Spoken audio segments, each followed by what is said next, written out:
we lost Tammy. She's doing important shopping, so and so I don't have her phone, so I've got to just take notes from it, and it's a bit harder this way. All right, here we go. Susan Broxman says that she used Shipmate and she had a semen sample that was delayed for 2 days, and the semen sample was still good. That's what Shipmate will do for you. And then she had a Dalmatian shipment come in that didn't use Shipmate and it was all dead. Well, I'm sorry about that. They should have used Shipmate. Somebody else asks, let's see, Wicked Good Frenchies, or Wicked Good Bullies says, Andro Pro talks about in their product that you should chill it before shipping. Yes, but you don't do that with Shipmate. And the reason for this is Shipmate takes care of all this for you. That's part of the things that Shipmate can do. So the way Shipmate works is there's a microprocessor in the Shipmate flask, and it knows the temperature, and it knows how quickly it wants to cool it down. So it then adds just the right amount of heat to stop it cooling too quickly. So over a 4-hour period, it will go from room temperature down to 5 degrees centigrade. So the great thing about this is you can collect from a dog, put everything, the warmed up extender and the semen together, stick it in the Shipmate flask, stick it in the box with some ice packs, ship it, and it's cooling down on the way there while it's been in the hands of FedEx. So this is great. This means that you can, you know, I frequently get situations where somebody's trying to use somebody else's stud, it hasn't worked out, they're in a panic, they want something shipped out now. We've got 10 minutes and FedEx will be here. Not a problem, we can get it done. Pull from the dog, add the extender to it, throw it in the Shipmate canister, throw it in a box with some ice packs, good to go. It's just that easy. Mr. LA is talking about lots of people who are talking to their dogs that they're triple carriers and quad carriers and this and that, and lilacs that carry this, and he says DNA, DNA, DNA. You are absolutely right, Mr. LA. If I so many times see people talk about dogs and they're using the wrong vernacular, they're describing things wrong. This lets me believe that they either don't know the DNA properly or they didn't do the DNA test and they're guessing. And guessing is what will get you in trouble, because if you guess what a dog's DNA is and you sell that to somebody and the DNA is wrong, either they got more DNA they paid for, they're happy and you missed out, or worse, you sell them a dog that's A, Y, and Z and it's not, it's only A and Y and it's missing the Z. They're going to be quite rightfully pretty upset with you and you're going to have a problem. So get your DNA done. Somebody else is talking about they're confused.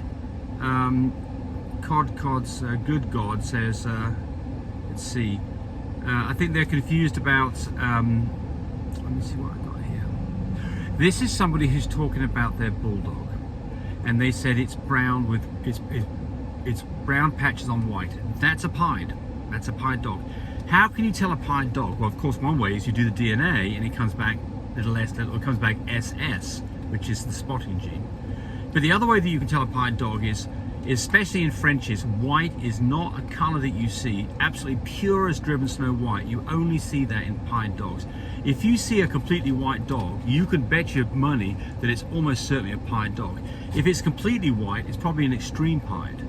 So a dog that's a white background, not, you know, really a white background with brown patches on it, that is a pied dog.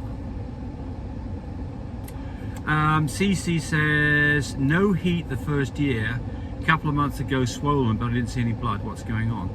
Well, so the answer is that, you know, you can have these silent heats. Dogs can be very fastidious and clean themselves up, so they're licking themselves all the time, so you don't see any signs of blood. If you've got a dog that's, you know, it's been a year plus and now it's starting to swell up, you're not sure what's going on, the first thing I would do is take a Q-tip and stick a Q-tip up a vulva and look at the tip of the Q-tip and see what color it is. That might give you an indication, because you can't clean that part. That might give you an indication of what's going on. And the other thing about this is that you can always go to a vet and get a progesterone test done, or you can put her with some other dogs, specifically males, to see how they behave towards her and how she behaves towards them. But, you know, silent heats can be tricky because they're called silent heats for a reason. They don't show themselves, and so, you know, you either Q-tip, put them around other dogs, go to the vet, get a progesterone test done. Somebody's saying the vet's machine and fine care are very different on numbers. Well, the first thing is you don't say what the vet's machine is. There's tons of different machines out there, and specifically something like a mini Vidus will have vastly different numbers.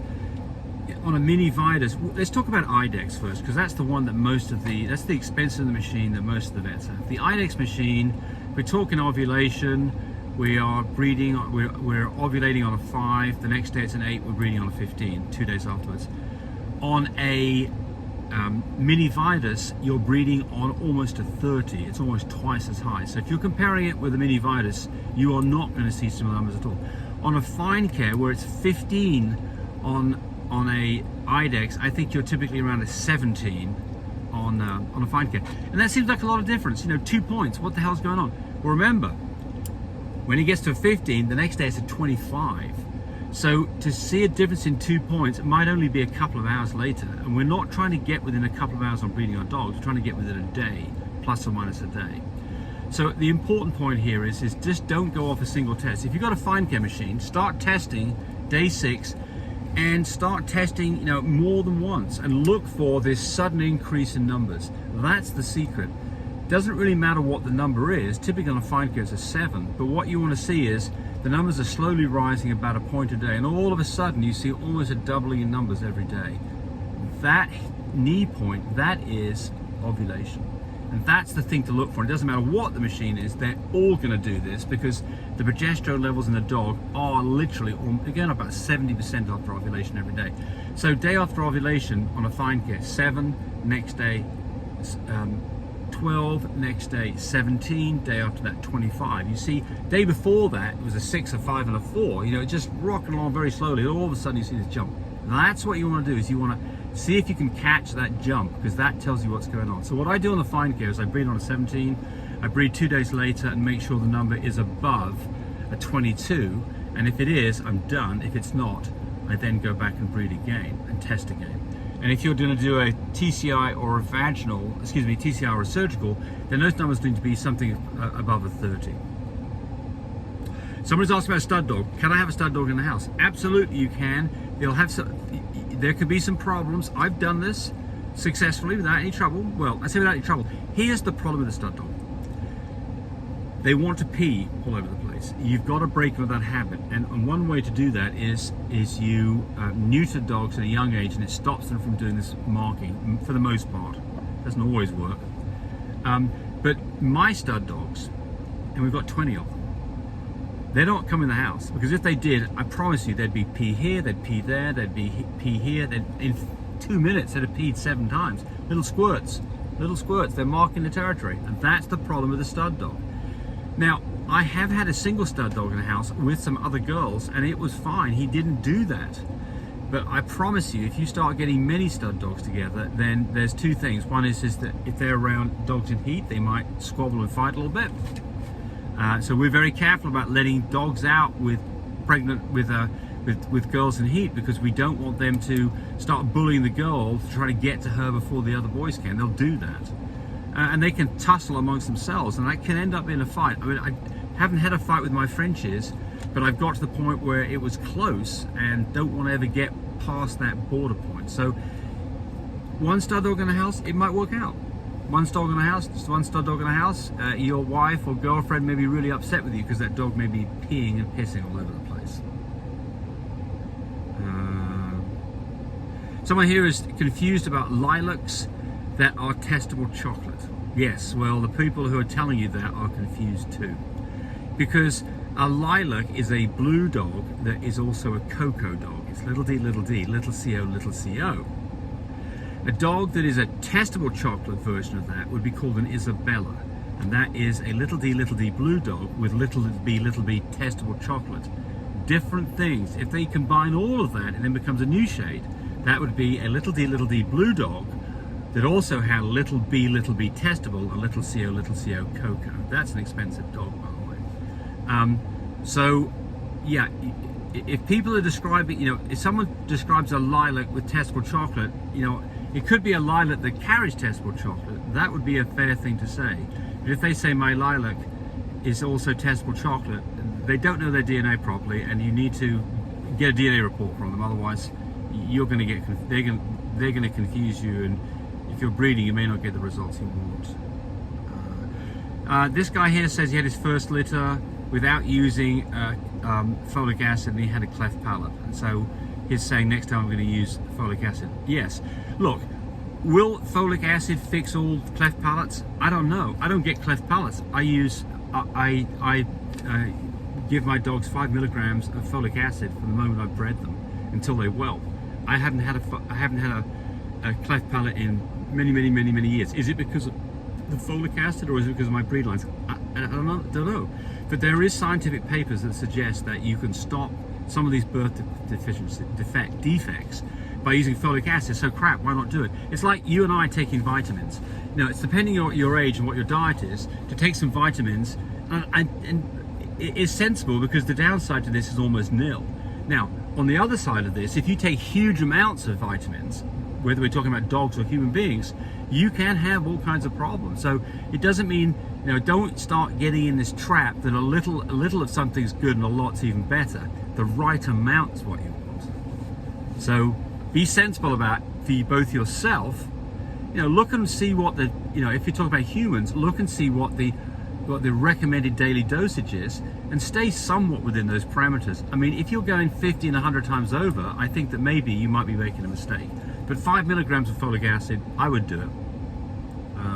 Got one more here. Someone's got a solid blue. Dad was a merle. Can she be a merle carrier? No. So this is where people get confused about merles. If merles are done properly, you breed a merle to a non-merle. You never breed a merle to a merle, because you can have problems with deafness and blindness. So all dogs that have been bred properly that are merle only have a single copy of merle. It's a dominant gene like brindle. A single copy expresses itself. So any dog that you see as a merle, if it's done properly, that dog only has one copy of merle, which means that if that dog is bred to another non-merle dog, it will then have a litter of half merles and half not merles. The half merles will have a single copy, and they can go on to produce merles themselves. The rest of the litter that didn't get the merle gene have nothing to do with merle, just like this dog here. So this dog is a solid blue, and although it had a merle dad, it does not have the merle gene, and it cannot produce merles ever. There we go. 12 minutes of your time wasted. Thanks for watching. Bye. Thanks for watching the video. I really appreciate people who subscribe to me. It helps me, encourage me to do more of these videos. But do remember, disclaimer here, I am not a vet. I'm not a licensed medical professional. I'm purely a person who's been breeding dogs for the last couple of decades.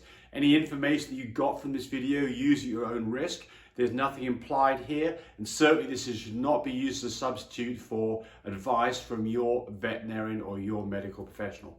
I hope you enjoyed the video. Come back for more of them. Bye.